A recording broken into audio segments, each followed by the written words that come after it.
Make 2020 fantastic. Come to Airecon, 13th to the 15th of March, and you can meet some fantastic people, play some fantastic games. Just everything is going to be fantastic. You can get your tickets now by going to airecon.co.uk/tickets or by following the links in the show notes. And now, on with the show.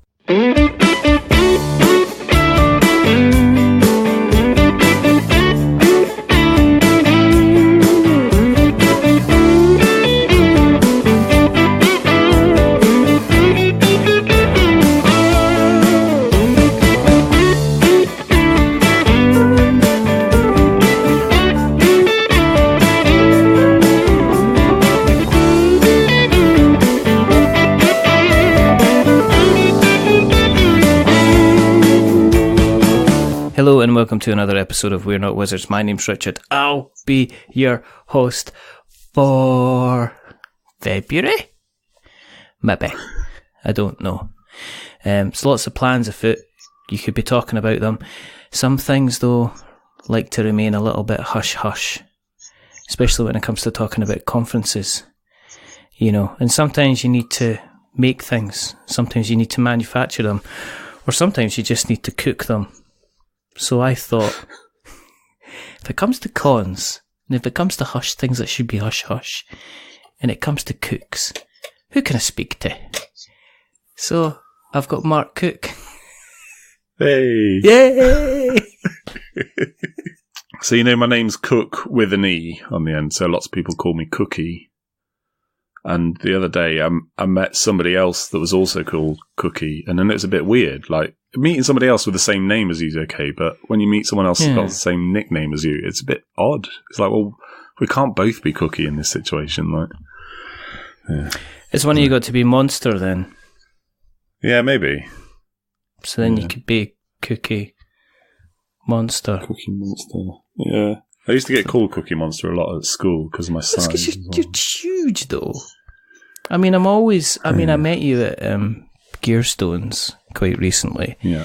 And obviously I saw you at Airecon, and I'm always kind of know that you're tall, but my brain kind of is never quite prepared for the fact that you could probably pick me up and place me quite easily on a top shelf somewhere where I couldn't kind of get back. I couldn't kind of get back down again, basically.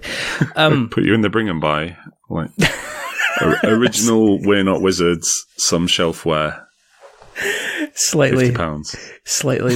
Slightly boxed. No rules. Useless, some damaged components. Yeah, things like that, definitely. And then it's like magical surprise inside. You know, that kind of whole thing. How you doing? First of all, I mean, are you well? Is life treating you good? Yeah. Yeah, we're good. We've got, I keep saying recently, it's nearly 6 months ago we had another baby, so we're all still in the throes of second child tiredness. And, you know, like, there's just 2 years isn't a long time, but 2 years difference between children it feels like ages. I forgot how tired everything is. And, you know, they just have such massively different needs that you can't please both of them at the same time ever. So you're either having to run around and roll around wrestling with one of them, but at the same time you're trying to keep the other one completely safe because they can't even sit up. It's just it's amazing. A bit tired, but in general life is good.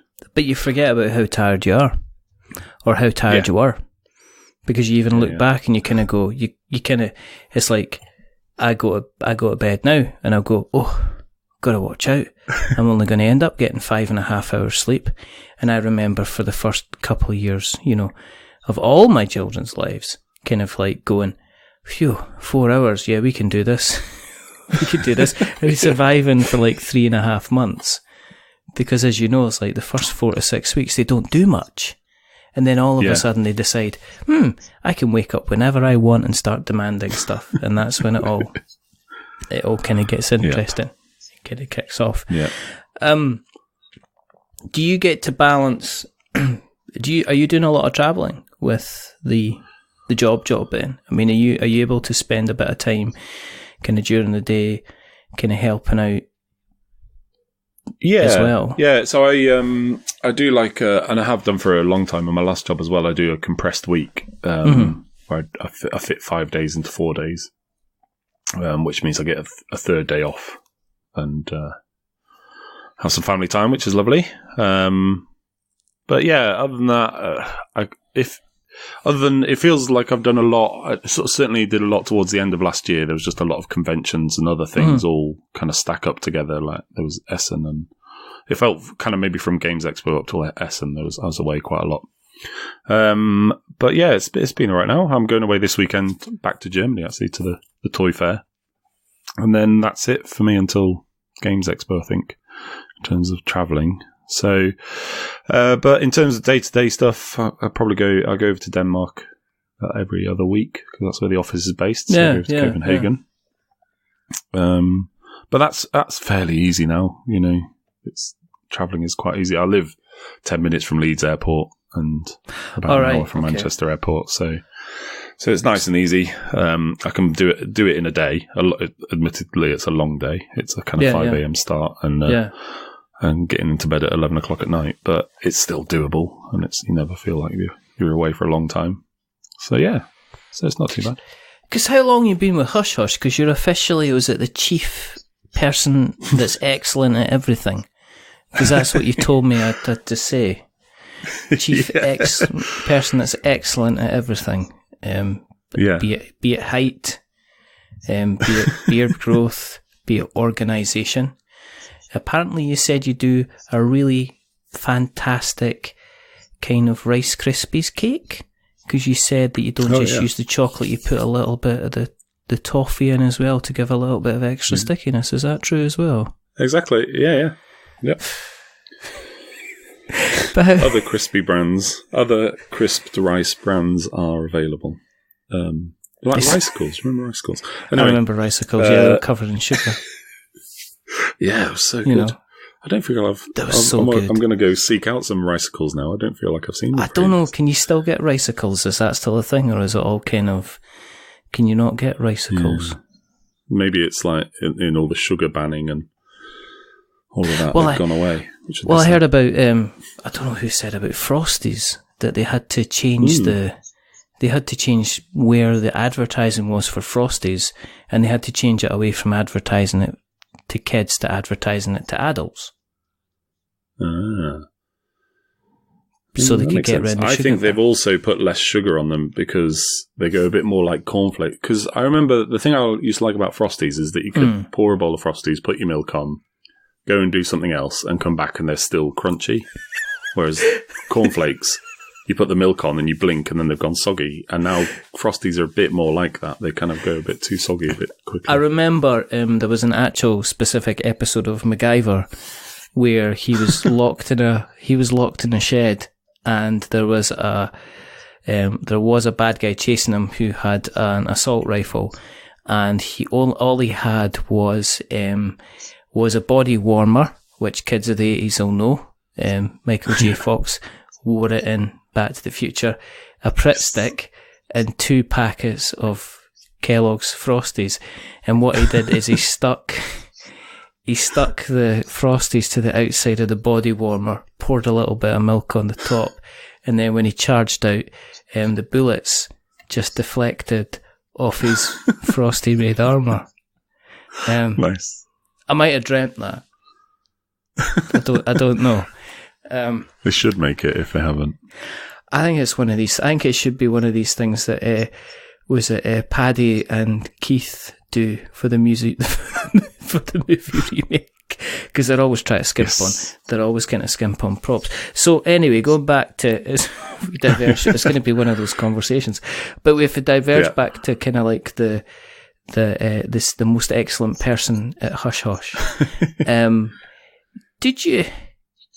I take it you never ever thought when you were kind of starting off with the Airecon stuff, that one day you're going to be kind of doing the kind of the industry kind of full time. I mean, no, I mean it was never really an aim, and I was very happy in my last job. I really loved working for the charity that I was working for. Mm-hmm. And it was just an opportunity that came up, and I just sort of threw my hat in the ring as a bit of a, let's just see what happens. Exactly. And and so it was exciting. It was kind of funny. The deadline was for the applications was the week of the Airecon ended last year.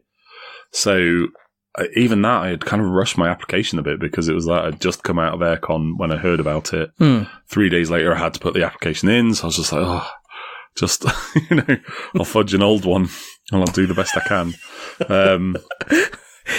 Did you have the whole kind of I work well in a team, but also excel by myself? Yeah. I don't know if you've seen those. There's the internet meme things. Where there's one that really makes me laugh, where they ask you in an interview, where do you see yourself in 5 years? And you walk around the table, throw them out the chair and sit in it and say, here, confidently. I didn't do that. I think you could have, though. Is that what you actually did? Did you just reach over and go gadget arms and just pick them up and just say, yep. I can put you on anywhere you can't get down from. Yeah. So I'm going to put you back. We're going to shake. And then you're going to welcome me into the office next week when I join your organisation. Yeah. I mean, it sounds like you were in the room. Pretty much. Exactly how it happened. That's exactly how it happened. Yeah, so that was the week after Airecon had finished. I'd put the job application in, and 2 weeks later I was in Denmark being interviewed, and then they offered me the job as I was sat on the plane to come home, which was good fun.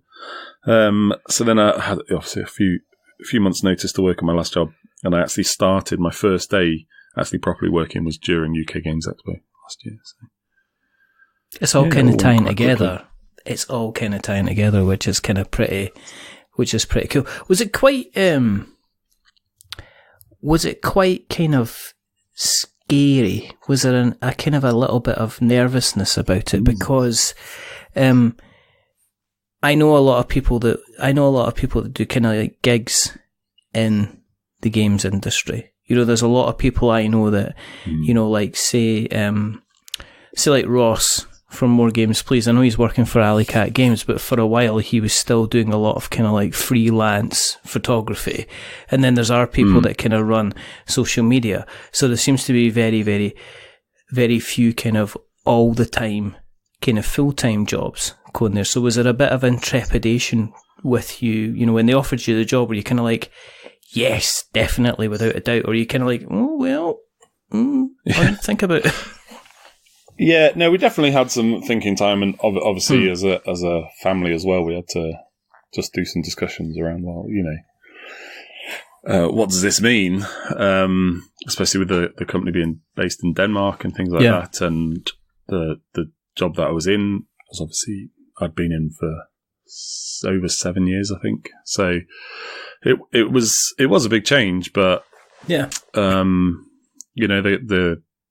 guys were very patient with me as I asked lots of questions and went through lots of stuff. And Jenny, my wife, was very supportive as well. I think one of the things that worried me more was whether I'd almost lose my enjoyment of the hobby if I was working it and I was running a convention and I was trying to play games as my hobby as well.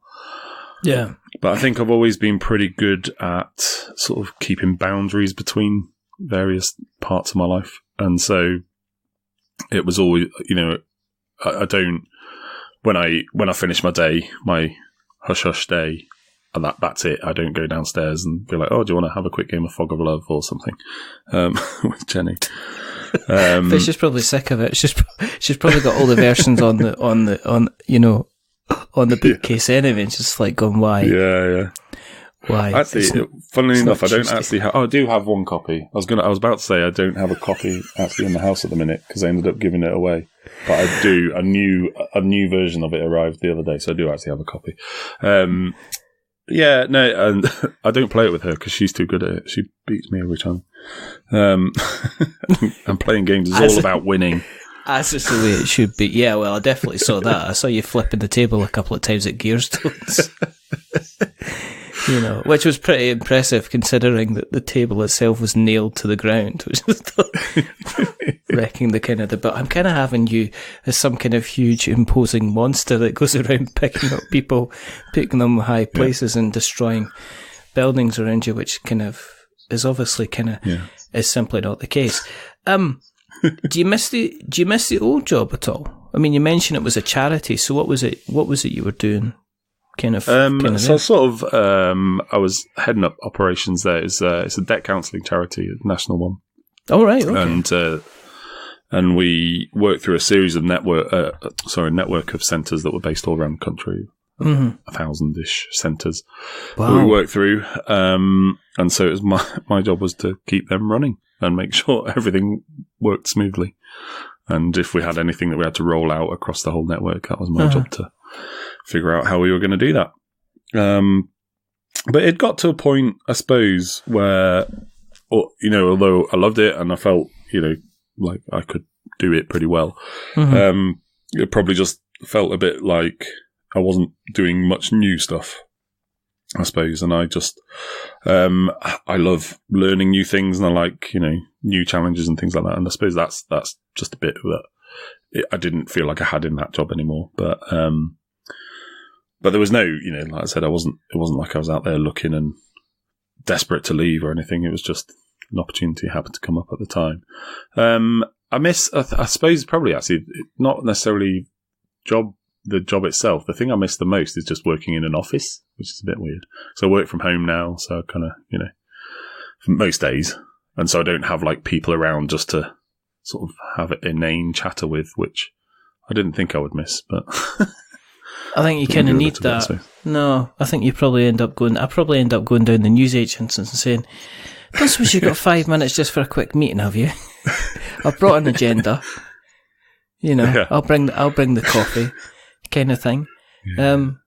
No, I get you on the whole kind of learning stuff, because I know of some people that they've had the same job and that's all they'll do is the same job, and they're quite happy to do the same job because they get the satisfaction out of doing it and they don't know the challenges. But I do have some friends who kind of seem to flip-flop between changing jobs all the time. And I do have one friend from university who is that particular person who seems to be living their lives by saying, I'm going to have as many experiences as I can. So whenever you're speaking to them, it's like, what are you doing for this couple of years? Well, I've actually decided to, I'm going to art college now and I'm learning this. And you're just like, how are you managing to do that? It's like, well, what about the debt and that? So I'll be dead. It'll be fine. Kind of thing. I don't have to worry about it. So yeah, I do get people that we always have this conversation in the office sometimes. It's like, I'd like to just be that person sometimes that just goes to work 9 to 5, gets it all sorted out, goes home, and that's what they do, and they're perfectly happy. They go for a pint and a pork pie on a Sunday afternoon, or they go to the golf, or they spend Saturday afternoon at the football and stuff. And and I'm just like, I'd like my brain to kind of be in that place, but it's obviously, as you can understand, it's pretty noisy. So, is because I guess the thing about the board game industry, and when you're in a professional level, people must think you're kind of swanning in on your scooter and saying, right guys, what are we playing today? Shall we start? I'll tell you what, we'll start off dead early, 8:30 in the morning. We'll play games until 2:30. We'll stop for a little bit of lunch, and then we better spend the rest of the day doing some work, because these games don't make themselves. But I'm guessing that it is a business, so you've got to deal with like logistics and and organisation of stock, and making sure you've got enough, the money's going into the people are getting paid on time, or this is getting organised on time, or you're putting in the right timetables for stuff to get produced and stuff. It's not just sitting there and playing games.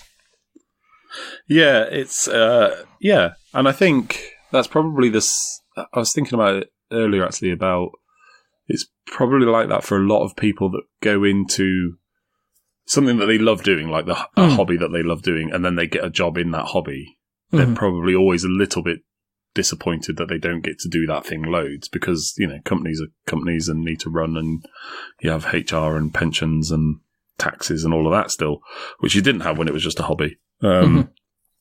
So yeah, we definitely don't play that many games, actually. We play a few prototypes, and people obviously like pitch games to us quite often, that they would like us to publish. So that's probably, I think we've probably played 4 games in the last 6 months. Maybe 3. Certainly not many. How many of them were 3-worded games with the middle word being of? Well, yeah. As a team, we've not actually all played it together because it's only a 2-player game. But we have played the sequel, or the kind of spiritual sequel, or whatever the term is these days. But at the other side, it does let me get to do some really cool stuff, like going to Essen is always, you know, quite interesting, and going to the Nuremberg Toy Fair this weekend, which I've never been to before, but that'll be a completely different type of show, because that's just all trade. So there's no public stuff. So that'll be interesting to see how that goes. Do you have to then have are you going in like kind of saying, right, okay, what can we do? What are we looking at for the business kind of going forward then? So you almost, going is the team going as like to sell, or are you going to kind of buy, or are you seeing kind of what's kind of a bit of both really? Yeah, it's all a mixture of stuff. It will probably be more selling at this one, I think, because there probably won't even be that many sort of designers there pitching games, which we got a lot of at Essen and Games Expo and Gen Con and places like that. It'll be mostly looking for sort of new opportunities. So we released the German version of Fog of Love at Essen, and so we're looking at just, are there other languages that it might work in? And things like that, because it's a very text-heavy game. It's about 20,000 words or something in it. So definitely not one that you could make language independent with symbols. You could just imagine that you could say this is just like a real relationship. Just be like Race for the Galaxy, really. Yeah, it could be anything like that. You just have one set in French and the other set in kind of like Japanese, and say this is how a real relationship kind of works. But then we've got kind of new stuff that we're showing off to people, and like obviously we'll be meeting with people that might sell the game and things. So yeah, so it'll be it's mostly selling, I think, but we'll see. Have you thought about sending a complimentary copy of Fog of Love to Adam Driver just after kind of Marriage Story? No. I think we did think about it, and then we thought maybe it's not a great idea. But I don't know. No, it could. Well, it's not. It's kind of like one of my ideas. There's one idea I always come out with, which is an absolute doozy. It's just the same of 97 of the other things that I come out with are just absolute, complete kind of hogwash, kind of going forward. Are you expanding the catalog? You never know how it might set him off. Oh. You know, like he might just go around trying to kill people with it. And like, oh no, not that Adam Driver. We want the other Adam Driver. we want the good one. But he is a good one now. You know what I mean? Can you imagine if you brought back a one that at the end of it, the last card was, yes, he dies, but you've got the ability to bring him back as Ben Solo. You'd sell out. Yeah. People would lap that stuff up. People would lap it up, especially if there was a chance to bring him back. But then Ray realised the relationship was ultimately toxic and then went on her own way. Because it's like, you weren't very nice to me during the first 2 films, I'm leaving you. That kind of thing. And that could kind of keep in line with the whole Fog of Love narrative. Exactly. Is it, see where you move in within the sea, because you're fairly active in the community. Well, you're fairly hilarious in the community, actually, to be perfectly honest. It's kind of like, if there's anybody like kind of that's making like some kind of serious post in the various kind of Facebook groups out there, you can guarantee that you're jumping right in there with some kind of thing saying, well, if you're not tried it with cheese, or something along those lines.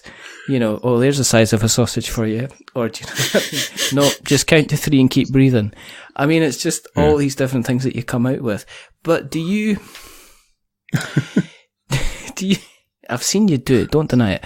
But do you, I have them all on, I have them ready to go, copy and paste. I have screenshots. That's all I'm saying. Do you ever get the kind of do you get prone to kind of getting people kind of pitching to you on a regular basis, or do you try to keep your vastly hilarious Facebook persona separate from? Do you keep your comedy hush hush from your hush hush? if you know what I mean. Yeah, I think people will message me about also about Hush Hush or about Airecon or about whatever. But like I said, I'm usually pretty good with the old boundary, so I'll often just say I'll just put this on an email to me at my work address. My personal Facebook Messenger is not for this kind of thing. It's not a bitching ground. Yeah. Have you seen this sausage? I'd like to introduce you to my new game called 1, 2, 3 Keep Breathing. Go away. Leave me alone. Kind of thing. Yeah. It's kind of like, look, there's Martin Poole again. He's always quite an easy target. No, yeah, I try and keep them separate, and if someone insists on keeping on talking to me over personal stuff, I'll just wait until I'm doing office hours, and then I'll start talking to them, and I'm more than happy to do so. And I think it's fine because that's obviously that person is excited about something and wants you to be excited about it as well. So I think that's fine. I don't mind that. But yeah, it's not loads. I think it helps with Hush Hush, and it's one of the reasons why we've only got the one game so far. Really, is that we have tried to kind of really nail down what is it that we want to do as a company, and so we want to really focus on these kind of games that are very highly interactive between people, have some kind of narrative or story element, or some kind of exploring what it is to be human. That sounds a bit pretentious, but it's that kind of thing. So, if people start coming to us with a midweight Euro, although I love them personally, we can instantly say, actually, no, we know that's not going to be for us. It's not that it's a bad game. It's just we know that it doesn't fit this set of criteria that we're talking about. But yeah, we still are getting stuff pitched and meeting plenty of people and have a few different things going on all at the same time. But as most people will say, games designers have loads going on. I don't know how they do it all at the same time, but and things just move at different speeds and people work at different speeds. So it might end up that we have 3 games all coming out roughly the same time and then nothing again for a couple of years. But it's just the nature of things, I think. Yeah, I think sometimes what's missing in the current shape of the landscape is there seems to be a rush to release game after game after game. And not the only other, surprisingly enough, the only other person who there's 2 actually. There's Emma from Emma May from MR Studios, who is taking Quirk, and recently I think they licensed it to Gibson's of all places. And what they've done is they've kind of released various versions of Quirk to keep the Quirk name going. And they've been able to kind of generate a revenue stream to the point where somebody like Gibson's came in and says, well, we can, we've got the distribution network and everything like that. We can take that to the next level. And the other person is Rory from Hub Games with the Rory Story Cubes doing the same thing, kind of taking the kind of the different variations of the game and kind of pushing it forward. What I see nowadays is you see a game, lots of noise, quick turnover, big money, push on to the next project. And I often wonder if people had the space, and I guess if they were able to kind of, I guess if had to step back from their success and were able to say, well, let's keep on doing different things with the project and seeing how we could. I was wondering how many more games would end up like Fog of Love with different iterations, as opposed to having kind of one different project after another, because you'll get kind of like hits and misses kind of all the time, you know, and it's just interesting to see where the hobby might be going, you know? Yeah, no, I mean, I would imagine something will have to change at some point in the next 10 to 20 years. I don't know if it's immediate that something needs to happen, but there will become a point where, you know, I think we're still in a place where it's growing quite rapidly, so there's still people that will buy almost every game that comes out or try. But there will become a point where, you know, we can't keep having 3,000 new releases every year like there was last year. It's just, you know, it's not sustainable. And now I think, you know, people are picking up on it in some of the groups and things where people are doing major purges and getting rid of half their collection and things like this, or going on buying bans and stuff like that. And I think what people want is probably something that they can invest in and they can keep going. And, you know, there's certainly, you see the games that have kind of loads of expansions or whatever often do maybe, you know, people stay invested in them a bit longer. So I just think of things like, you know, Imperial Settlers or Flashpoint or things like this. Fantasy Flight seem to have made, I mean, let's face it, for, you know, the amount of flack that sometimes they get, they've done a damn good job of something like the Arkham Horror card game, just turning that into here's the latest expansion, and folk are like, they're so heavily invested in it, they kind of go ahead and they just kind of like pick it up and they keep going with it, and it keeps putting money in kind of their back pocket, which is always kind of interesting. Yeah, I've seen purges, and I've even, you see people, I'm not backing anything more on Kickstarter because I spent too much money, and the only thing I say about that is I think you get a lot of the smaller guys suffering because of that. Because if I don't give, say, 60 quid to CMON or Steamforged or, in this case, Later Games, then it doesn't matter. Whereas if I don't give if I don't give 60 quid to one of the smaller guys like Redwell or someone like that, or, you know, that can really be a difference between them kind of funding or not funding. So it's kind of like an interesting place. Do you not, with you having as much experience as you do, knowing both sides of the industry, have you not been tempted to kind of pitch your own ideas into Hush Hush kind of thing? Or could you just make it happen? Could you just walk in and go, right, guys, so this is what we're making. We're making this game. 1, 2, 3, bangy sausage. Bonk. Bangy sausage. You keep stealing all my ideas. No. Yeah, so there's been a few times, and I'm sure most people that kind of are well into the hobby have at some point thought up a game that they want to design, and I've had those moments over the years of, I think I've had 2, maybe 3 of ones where I've kind of thought, that could be a game, and I'll start thinking about it. And then I think the problem is the space where I tend to work is right next to all of my games. So I'll sit down and start thinking, and it could work like this and work like this. And I think, I could just play a game instead. And, you know, these people have already all done the hard work, so I don't have to. And I just think I have a lot of admiration for games designers, because I think to get something really balanced and really working really well, you've just got to have a lot of patience and a lot of kind of working it out. And I probably could do it if I wanted to, but I just don't know that I have that desire to, when there's so many fantastic games already out there. So, so I'd rather just reap other people's hard work and enjoy. I'm just not clever enough. I mean, I'll be honest. It's like you play something like Coloma, or even like, you know, I'm playing Coloma, or I'm playing like Fantastic Factories, or I'm you know, any kind of game at all, and they're just like going, these mechanics are so deliciously complex, and here I am going, so if you roll 5, you move 5.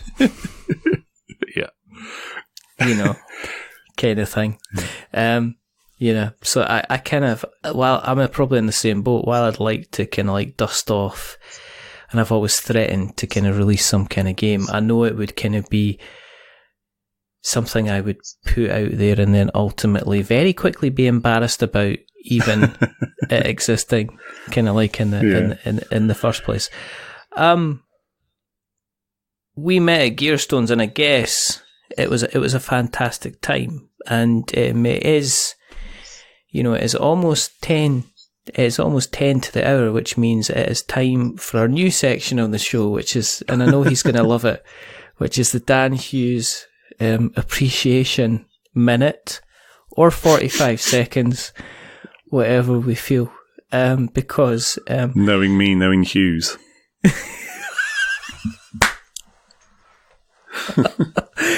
I was going to say, hello, is it me you're looking for? I don't know if it was, and I know he occasionally listens when he knows he's going to be mentioned, so I'm definitely going to flag this up. But what I wanted to say is I had a fantastic time at Gearstones, and it was kind of like, it was well over a couple of months ago now, actually. It was almost 2 months ago to the day. But I just wanted to publicly thank Dan for all the hard work that he put in to organising the event. And I had an absolutely kind of fantastic time, to be perfectly honest. It was really good. And it was just lovely, wasn't it? And you just kind of, you can get up and you play a game in your pajamas if you want, or you can go out for a walk and try and figure out why sheep have got bits of paint on them. Which was Mike, and it was so nice to meet Mike as well. Finally, he's ruggedly handsome. I don't know what it was. I was sitting there because there was a point I was sitting, it was me. I think Luke Pryor was there, Matthew Jude, Mike was there, and I'm sitting playing Cursed Court, and I'm just thinking to myself, I don't think I could be kind of in a better place at the moment. I've got good company. I was playing a fantastic game. If only there was, some mud and some wrestling, things would just be tip top. But but joking aside, the nice thing about it was that there was a point, was it in the morning, we were all sitting around, and Max, and it's the first time I met Max Davey. Yeah. And he's in his jammies. Just like, oh, this is a comfortable place. So it was kind of like, did you want anything add about for Dan Appreciation Minute that you wanted to add on? Yeah, no, I think everyone could see how hard he had worked, and just how serious he took the whole thing, because it could be very easy to just go like, well, there's a youth hostel and tables. What else do you need? Just play games. But he put so much effort into making sure that everyone was having a good time. Maybe slightly to his own detriment at a couple of occasions, but. If anyone touches that kitchen light again, I'm going to kill you. Yeah, but it was just fab, and it was like, I met a bunch of new people, a bunch of people that I'd only met over the internet before, that we got to actually hang out and spend some time together. And it was just really cool and really like relaxed vibe. And I had a lovely time and played just loads of games. It was insane. It was brilliant. Yeah. It was brilliant. It wasn't like I've been on in the past when I was much younger. You've kind of done that whole let's all crash out at a mate's kind of thing. Yeah. And you get absolutely rubbered the night before, and everybody kind of wakes up about 11:30. Kind of, oh, how you feeling? Oh, I feel like I've eaten the doormat and then pulled it out my throat again. But I was like that. I was like, it's 7:15, and I'll get up. And I got up and I thought, I'll get up, get dressed. And there's people already up. People had been up, and they were like, the first thing was, right, let's get ready. And I think they're playing the first game by about 7:30, 8 o'clock. Yeah. I had a lovely game of Fresco early in the morning. And it was like, it's quite an old game now, Fresco, I suppose, but about 10 years old. But But it was like the sun was coming in through that kind of double door on that side, and it was, we sat there, and I got a few of the rules wrong because it had been ages since I played it. But it didn't really matter. We just sort of bimbled along and had a nice chat and had lots of cups of tea, and just it was lovely. But yeah, great weekend. It was a great weekend. It's by invitation only as well, so you can't come. You can't come. Your name's not on the list. Have you seen my friend Mac? He's really, really tall. He's always got bits of ceiling in his hair. But speaking of organised events where you can sit down and play with other strangers, I have to touch on it, obviously. And I also need to talk about this as well. But you've got like 6 weeks to go, roughly. Yeah, it is, isn't it? I prefer to think of it as just under 7. Makes it seem like longer. Just gives me that extra time. I think the irony is that I had the delightful Suzanne Sheldon on, and I basically almost kind of like press ganged her into talking about Airecon for the first 15 minutes. It was good. It was, all podcasts should start with a first 15 minutes about Airecon. I think it would help. I don't know. Even the ones that are only 15 minutes long. Even the ones that are kind of like take place after Airecon, just to kind of help, kind of build it up. Are you? I take it everything's kind of going. It's just happening. Are you in the position where it's kind of like one of these mechanisms with many cogs and wheels and twirly bits, and like if you stuck your hand in, it would rip it off and just keep going anyway? Are you kind of like at that point in the proceedings? Yeah, it's definitely happening, which is good. A bunch of people bought tickets.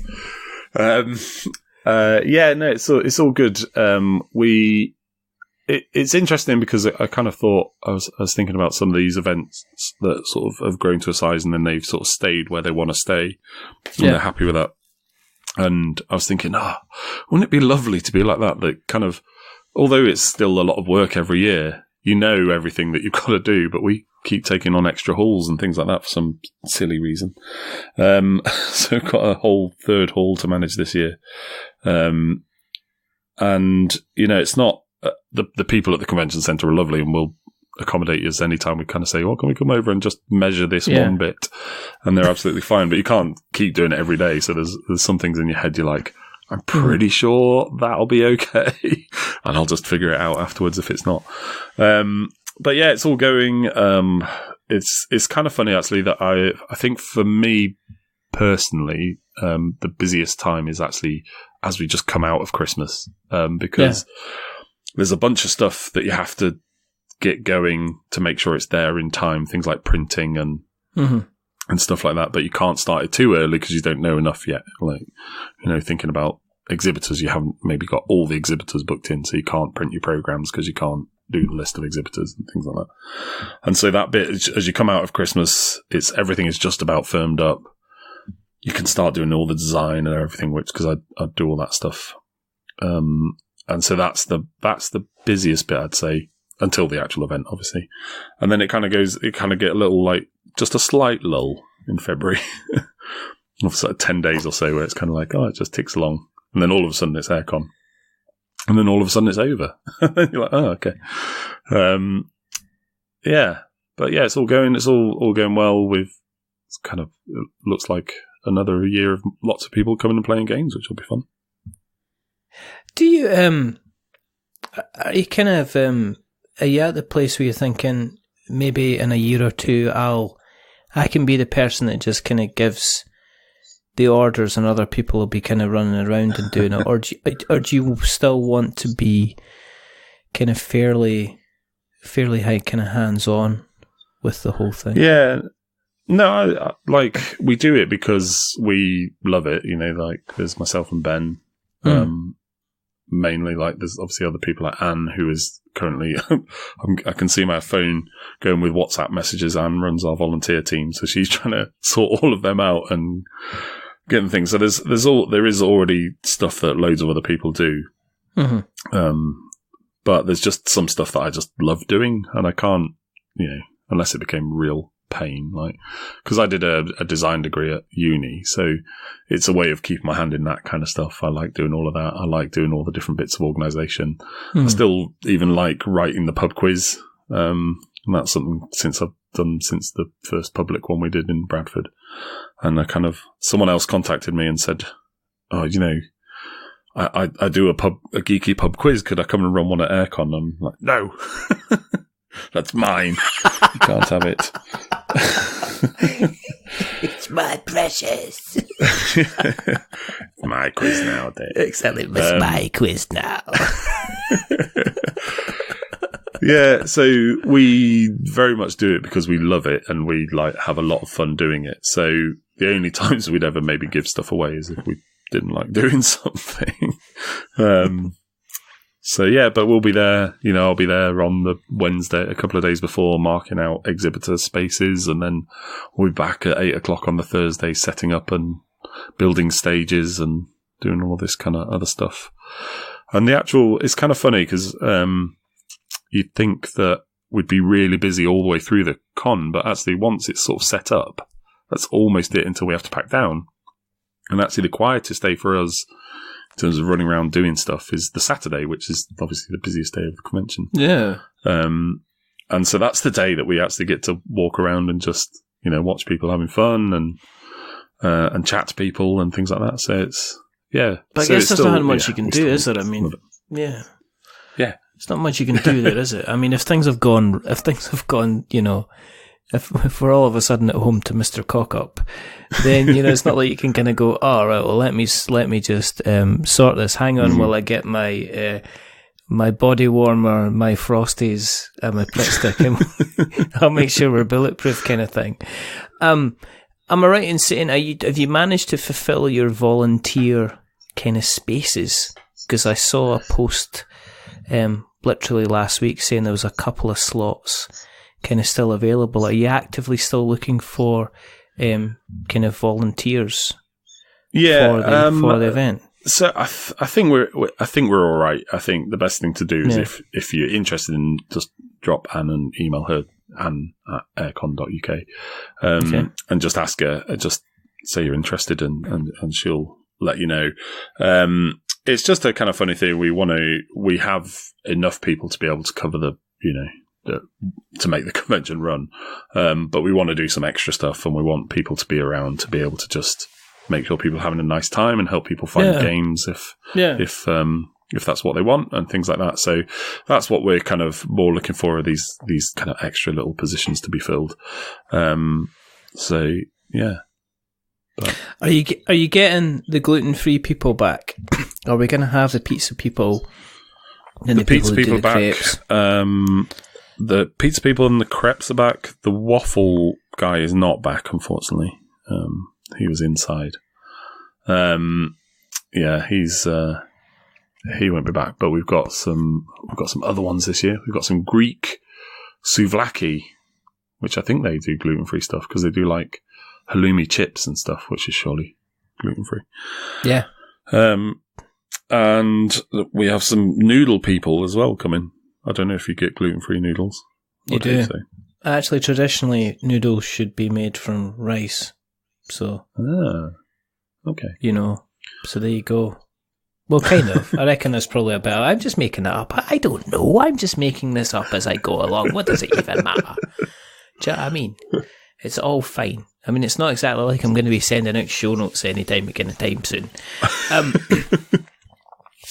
What about kind of then, I guess, kind of like, are you looking forward to playing any particular games? I mean, you've got guests coming. Are you looking forward to meeting all the people? Is there any, are you just looking forward to like getting halfway through Saturday and going, well, it seems to have worked. We've done it.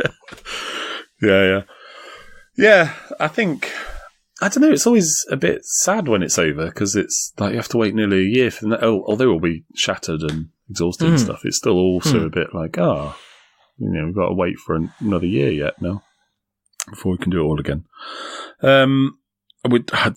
To be honest, I don't really get a chance to play many games during the actual convention because there's always the danger that I might sit down and try and play something, and then some kind of emergency might happen. I have to leave the game, which I feel horrible about. Flash flood or something like that. And it's like and somebody from the gutter press takes a photograph and goes, "While flash flood went on, Airecon's head organizer sat and played games, ignoring it. Is this the state of the country?" While he was eating an avocado. Someone's just impaled themselves on a board game. The new Dark Tower. And they've that looks dangerous, just a minute. doesn't it? Just a minute. Exactly. It's just my turn. Smartphone Inc. I need to figure out what I'm doing with these tiles, and then I'll be right there in 20 minutes or so. or the London Underground game. With that one as well. Yeah. I don't know. That Dark Tower could be. There's going to be some kind of murder. Yeah, you can just tell, don't you? It does. It looks like. I mean, if you fell on that. You imagine. It'd be worse than a Legos. Oh, don't even get me started on that. My son's decided Legos is the best thing. Well, the funniest thing in the world is Legos is hearing their father screaming at 7:30 on a Sunday morning as he's accidentally stood on one that's been left tactically in the middle of the floor. Tickets at the moment, it's still the 13th to 15th of March. It is. Yeah. It's because I keep. Do you know this is one of the things? Is am I going to get the dates right? Secondly, am I going to remember the website? Thirdly, it's in Harrogate in the convention centre, which is huge and lovely and massive and a lot bigger than I thought it was going to be. But then I think the guys at Tabletop Scotland got a bit jealous because they went into a second hall, and it was just it just seems like you're taking the piss a bit, Mark, because you're like, second hall, will you? I can play. You're like Captain America. I can do this all day. Open up the third hall, will you? Kind of thing. Yeah. We've got 29 halls. We'll build more if we have to. We'll have to build more out of Dark Towers because we're using their Legos in an offensive manoeuvre, basically. So it's all good fun. So there you go. So yeah, I'm right, isn't it? 13th or 15th to March. It is 13th to 15th of March. Yeah. Yes. Missing my brother's birthday, but there you go. No. Bring him. No. I kind of said, I'm sorry, it's either you or spending time with people I care about. That's not true. I'm going to have to edit that bit out because I know he doesn't listen. But guests, you've got... Well, I don't want to say, you've got this person, this person, this person, this person, just in case there's two things, they're no longer coming along. And secondly, there's a high chance I'll get their name wrong. So who have you got? So there's Suzanne Sheldon that we mentioned earlier. Yes. Just loads of different stuff. Probably mostly known for Dice Tower stuff, but does a load of other stuff as well. Mandy Hutchinson also, she is co-host, I think. Yes. I think that's how they refer it on the Dice Tower podcast. We've got the No Pun Included, Efka and Elaine coming up. We have got Paula Deming from Things Get Dicey, and again, a bunch of other stuff. She was on Grey's Anatomy, you know. Really? We have we've got the Brothers Murph. Yay. It's very exciting. I played a fun game of them of how lowly is this charity shop find ranked, which is good. I don't want to know. But, I think I'm birthday bros with Nick, by the way. I think I discovered this in the Death My Monsters. Yeah, it's 21st. 21st of December. You're 22nd, aren't you? I'm 22nd, yeah, of course, yeah. There you go. It's all the best people. Yeah. Anyway. And then there was someone else around that time as well, but we'll forget who. Yeah, Matthew Jude. So they're going to be doing like a Death by Monsters and a This Game Is Broken podcasty kind of thing going on. Yeah, so a whole bunch of people. There's lots of people playing games, lots of people exhibiting, lots of people. Your spaces, you can get games, you get places to eat, you get places to sit down, you can go and look at people, you can buy stuff there. You've got your bring and buy stuff where people can turn up with games, and you can buy a copy of Heroes of Land, Aire and Sea, only to sell it 6 months later when you haven't played the bloody thing. There's all these different types. I should have bought a few of them, but it was like Dan's going, buy that one, buy that one, buy that one. And then, do you know what? See, as soon as I bought it, do you know what he did? He went, you fool. What'd you buy that for? And he kind of like totally went on at me to the point where he kind of grabbed Efka from No Plum Included and went, what do you think of this game? He thinks it's rubbish as well. Efka, don't you think it's rubbish? And I was just like sitting there going, oh my goodness, you're a terrible, terrible, terrible man. But anyway, so there you go. If people want to go to the official website, I know I've said it already, but do you want to repeat it again for the people at the back? Sure, it's airecon.uk, and that's Aire with an E at the end. Like airecon.uk. I just realised people would think I'm an Aire with it at the start. But maybe. E at the start. E in the middle. We'll put it. We'll put it in the show notes. Yeah. Or just Google search. I don't think there's many other things called Airecon. Yeah, I don't think there's any other things called Airecon apart from an entire Airecon industry. But there you go. Because if they spell it incorrectly, they're going to go, well, my games room's nice and chilled. Didn't meet anybody though. What? And my side business is I'm going to do a convention about air conditioning systems and put it on just a couple of days after the games convention and just see how many people I can confuse. That'd be good, wouldn't it? Probably not, but it'd be kind of funny. Probably kind of not. I don't think that's a good idea. People would be upset if you did that because they'd be like, "That I missed it," especially if they thought they missed it. And then Google Events or Facebook Events told them it was actually still on, and they turned up. And imagine they turned up with Twilight Imperium getting ready for an 11-hour stint, yeah. And then they came in and they went, "Oh, glad I wore my jacket. It's a bit parky in here." And you're like, Kickstarters are getting out of hand. He's standing there chuckling away at everybody, going, "Aren't I funny? This was all worth it. This was all entirely worth it. Get 1,500 of you in here. Lock the doors. Everybody must enjoy the joke." So there you go. I'll put all the links in the show notes, so we've got notes to show, because Airecon is it's my it's definitely one of my favourite conventions I've been to. Had an excellent time. I can't deny it, and I'm definitely going to be going again. It's a lot of fun. If you haven't gone, consider going, even if for a day. It's friendly, there's kids there, there's all different types of people there. Yeah, it's wonderful. So check it out, basically. There you go. Advert over. Come to my quiz. Come to my quiz on Friday night. Do the quiz on Friday night, because that's even extra fun.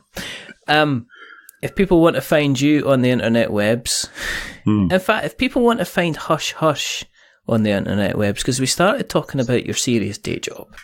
We did. But if people want to find out more about the Fog of Love, about Hush Hush and everything like that, where do they exist on the internet webs? Nice and easy. It's just fogoflove.com at the minute.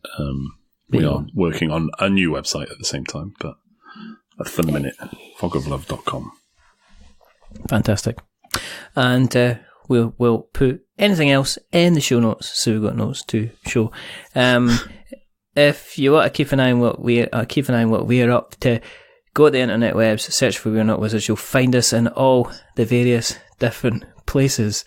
To manage to trick There Will Be Games into hosting, having put some of our content on there. Can you imagine these serious, high-browed, literally marvels kind of typing away with their sharp critique of the gaming industry, and I kind of like rumble in like the biggest hippopotamus, going, "All right, everybody," So they've allowed us on, so you can now see. I've not put any reviews in. I think I've put a podcast episode on there, so we're on there if you want to check us out, or check out our normal blog, which is we'renotwizards.blogspot.com. If you like what you've listened to tonight, just go and tell somebody. Like if you were Maria in Sound of Music, you would get to the top of the hill where the crescendo's going with the music, and you go, "The hills are alive, listen to We're Not Wizards," and that's what you would do, Just tell everybody you can. If you like us even more, go to the podcast catcher of choice and give us a rating or review. Don't give us 10 stars because it makes us big-headed, and give us 1 star if you think this joke really needs to die. Give us something in the middle, like a 5 because it's average. Because we're like, a little bit average. But the person who's not been average, he's rather wonderful. He's rather fantastic. It's Mr. Mark Cooke. Yay! Yay! Thank you. Yay! Fun. Fun again. Again, I know.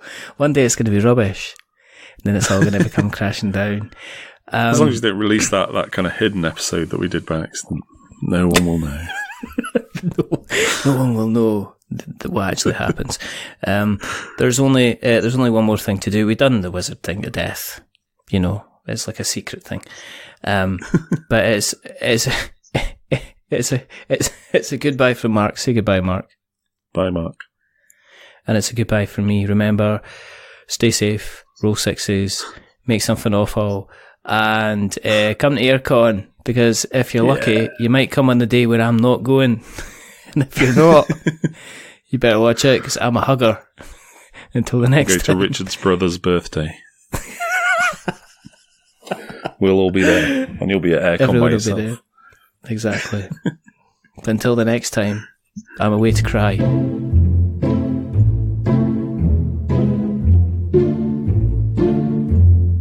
A wizard is never late.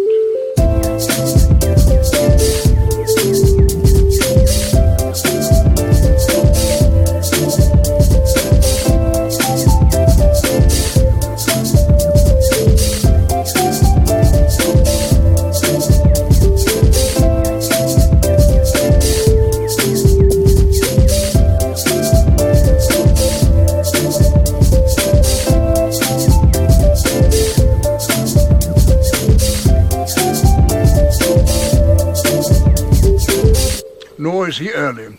He arrives precisely when he means to.